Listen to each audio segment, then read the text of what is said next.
Yes, sir. Yes, sir. Yes, sir. Yes, sir. Yeah, yeah, yeah, yeah, yeah. Lil Brunson back at you with the back at you, and I am the best reporting on the Eagles. Listen, man, before we get into the meat and potatoes, you know the vibes, man. The rent's due. Hat and buckets are available. The Hurt season hat and buckets are available. Everything, man. The stamp of approval tees are available on the Print Champs, man. You know what I'm saying? Make sure you check them guys out. Then my boys, my brothers, you know the vibes. Make sure you slide through and see what they got. Also, Father's Day is this weekend. Listen, if you ain't get your Manscaped products for your pops, you can still send your pops the tracking number and let him know something on the way. Big Manscaped in the back in the building. You know how we giving it up. Let's get into the meat and potatoes. So Bleacher Report.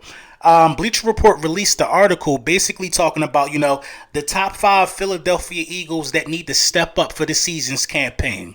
And they had, they had Sweat, Kayvon Wallace, Hargrave, Michael Jaquette, and Kerrigan. I disagree with how much of this list do I disagree? I disagree with almost everybody on the list except for 2 players. As far as Sweat goes, I don't think Sweat is the guy that needs to step up. I think I didn't even read it. I just looked at the name. So I'm going to just go off the whim and say why they would pick Sweat. I think you would pick Sweat because you're already anticipating a situation to where Derek Barnett is not going to be there because he's playing on an option. You know what I'm saying? And he's going to hit the free agency market, and somebody's going to pick him up. So you're expecting Sweat to take the next step to be able to take over that role when he's gone. As far as Kayvon Wallace, I agree with that one. You know what I'm saying? It speaks for itself. Kayvon Wallace, we need him to step up, period. You know what I mean? He's a young guy, safety position. We need Kayvon Wallace to step up. I think he can play a little bit of corner as well. We need him to put his foot in the ground, get his lunch pail, put his hard hat on, and go out there and get to work for us this season. That's what we need. You know what I'm saying? Javon Hargrave, we need him to step up as well. But I do have Hargrave on my list as well. We need Hargrave to step up. We're still talking about the list that these guys came up with in the Bleacher Report. So we do need Hargrave to step up. You know what I'm saying? Listen, when you're playing next to Fletcher Cox, it's imperative that you're able to beat one-on-one coverage one-on-one blocking schemes, because Fletcher Cox is going to command that double team and you should be free or have a one-on-one matchup. We need somebody that can consistently beat one-on-one matchups on the defensive line lined up next to Fletcher Cox. A lot of people look at Fletcher Cox and don't really understand his superstar trait. Commanding the double team is his superstar trait, and being able to bull rush without help from linebackers is a superstar trait. So guys got to take advantage of that, that's lined up to the right and to the left of them, and got to go out there and do their job. You know what I'm saying? And stop looking, to just not win one-on-one matchups. It can't happen like that for us this year. Michael Jaquette, I just disagree with Michael Jaquette being the guy that needs to step up. I don't see Michael Jaquette being on the roster that much longer. Anyway, Michael Jaquette is a guy that has the physical attributes of an outside cornerback, but Michael Jaquette just doesn't really do well in zone coverage, and we're going to be playing the cover 3 a lot. You know what I'm saying? So he got to tighten up. And Kerrigan, why is Kerrigan even on this list? Kerrigan is the franchise leader for the Washington football team in sacks and tackles for loss. Chase Young is chasing Kerrigan. Kerrigan shouldn't be on this list of guys that need to step up. I disagree with that 100%. But let's get into my list. I actually think Derek Barnett needs to step up. He needs to be one of those guys that need to be closing in on 10 sacks or getting 10 sacks this season, because he's hitting the open market after this. He is going to be a free agent, no restrictions. People can bid on him. He can go anywhere he wants. So he needs to put a good season together. So I got Derek Barnett there. I got Kayvon Wallace, so I agree with the list. I got Hargrave, so I agree with the list. Andre Dillard, you know what I'm saying? He needs to step up. He can't be out here just losing his job to Jordan Mailata, a 7th round pick. Even though Jordan Mailata might be the man for the job, but I want to see Andre Dillard competing and stepping up. And I want Andre Dillard to make it tough, because the running consensus about this left tackle position is Jordan Mailata, Jordan Mailata, Jordan Mailata. Me included. I think the job should go to Jordan Mailata. He's put in the work. He was thrusted into the fire. He developed right before our eyes. You love to see it. So yeah, man, I think Dillard need to go out there and show me something, man. Last but not least, man, Avonte Maddox, man. Avonte Maddox needs to step up, period. In every aspect of the game, Avonte Maddox needs to go out there and put up a fight for the cornerback 2 position. He don't need to go out there and lay down. I don't care if Steven Nelson come. He needs to go out there and step up. I don't care if it's Richard Sherman. He needs to go out there and step up. He can't come out here and let Zach McPherson be higher than him on the depth chart. He's been here for a while. He can't go out there and let them things happen, man. So we're just going to see what happens with them situations. Let's talk about the Philadelphia 76ers, man. I didn't even want to make a video yesterday right after the game. It just wasn't even on my heart to do it. But that was a gut wrenching loss. These last two losses to the Atlanta Hawks were just gut wrenching in my opinion. And I can honestly understand how, some Eagles fans are not 76ers fans. I can understand it. Now that don't apply to me. I'm a Sixers fan.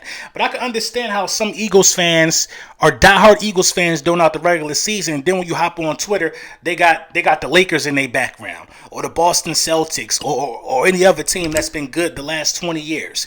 You know what I'm saying? It confused me a lot because the Sixers got a legacy. AI, Dr. J, Charles Barkley, it really did confuse me. But now seeing how these dudes out here folding, I could understand why nobody wanted to be associated with them, especially since Allen Iverson left. Listen, man. The Sixers in the fourth quarter of these last two games look like a team without a star. Look like a team without a star. You should not look that confused with an MVP runner-up on an offensive masterpiece is what Joel Embiid been doing the first three quarters of the last three games. And then he gets to the fourth quarter in the last two games. It's just been terrible for the Philadelphia 76ers. Ben Simmons is passing up on shots. He does that all four quarters. We'll talk about him in a minute. Tobias Harris not wanting to take a shot. I saw in the last game this team solely depend on Seth Curry. He ain't no max player. He not a max player. I saw this team look for Seth Curry to save their tails. Tobias Harris, Joel Embiid, and Ben Simmons. Ben Simmons just told us in our face that he was going to be aggressive. It didn't happen. The game, he said it, and it didn't happen. We should have swept this team. With the leads that we had, this thing should have been over. Should have been over. You know what I'm saying? The only really crazy good game that these guys had was game one when they came shooting out the gym. You know what I'm saying? Every other game since then, we've been up 15 or more points, I think. And this was just heartbreaking and sad to watch. This team looked horrible in the fourth quarter. And I'm not running around here blaming Doc Rivers for that. These are basketball players, man. I'm not blaming Doc Rivers for that. Your job is to play defense and put the ball in the hoop. Make the good pass. It's not rocket science, man. These dudes been doing it all their lives. I'm not coming down on them either for it, but I'm not blaming Doc Rivers for that, man. Everybody's saying Doc Rivers should never put the bench in the fourth quarter. Well, Doc Rivers put the starters in with a 14-point lead. A 14-point lead. You mean to tell me that they can't go out there and get the job done? And Ben Simmons, man, Ben Simmons needs to work on his free throws. Ben Simmons needs to do a lot, man. I think that if the 76ers don't at least get this thing to 7, I really feel like Ben Simmons could be out of here next year. I really, in my heart of hearts, feel like Ben Simmons could be out of here next year. You know what I'm saying? I mean, the hack of Ben thing is looking marvelous. It's brilliant. Every time a team does it, he doesn't make them pay. You know what I'm saying? I only seen one time he hit both of the free throws. It's just crazy, man. Like we had our foots on the necks of these guys, man, and we couldn't go out there and finish it. It was just sad. Everybody wants to blame Doc Rivers. I'm not blaming Doc Rivers. Ben Simmons is too goddamn big to be just sitting there being passive. In the fourth quarter, Ben Simmons don't want no smoke. He's not going to shoot a jump shot. So what he ain't going to do is go to the hole and get fouled and put pressure on the defense. He's not going to do that either because that's going to send him to the line. The foul line is his worst nightmare. Look at his face when he's on the free throw line. He looks scared. He got to come out of that, bro. This is the NFL, grown men. Ice Pack Trey is out here doing stuff to us right now. We got to win 2 games, and I think we're capable of doing it. We got the team to do it, but we out here, man. We out here looking bad. We out here looking bad. And Embiid not getting the field goal the whole second half the other day. What is that? What is that about? Get to the free throw line then. I saw Embiid just trying to dunk on whoever to try to force a call. That's what you're supposed to do in a situation like that. But Tobias Harris and the rest of them dudes was just standing around, man. Passing the ball to Matisse. You know what I mean? Only Seth Curry and what is his name? Korkmaz. They the only two that got the guts to shoot the ball in the fourth quarter. And you can't win like that in the playoffs. Your stars got to show up. Your stars got to keep the defense honest. We got Clint Capella talking trash, talking about he knowing. Come on, man. I can't even do it, man. This is a must-win, obviously.